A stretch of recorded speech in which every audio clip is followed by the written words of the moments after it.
সমুদ্র হোক বা সংসার, যে ধর্মের নৌকা প্রস্তুত করে সে ঠিকই পার হয়ে যায়। জন্মের সময় খালি হাতেই এই সুন্দর পৃথিবীতে আগমন ঘটে সকলের। কোনো একটি নির্দিষ্ট লক্ষ্যকে কেন্দ্র করেই প্রতিটি মানুষ পৃথিবীতে জন্মগ্রহণ করে। সেই নির্দিষ্ট লক্ষ্যটাই জীবনে খুঁজে পাওয়া প্রথম উদ্দেশ্য। বিপুল অর্থ সম্পত্তির প্রতি লোভ থাকা একেবারেই উচিত নয়, কারণ যা আমরা সারা জীবন উপার্জন করি তা নিজের জন্য চিরকাল স্থায়ী থাকে না।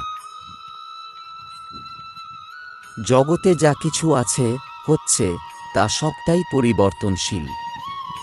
সময়ের সঙ্গে সঙ্গে মানুষ বদলে যায়, সমাজের উন্নতি হয়। আসল কথা হলো, পরিবর্তনশীলতাই একমাত্র ধ্রুব সত্য।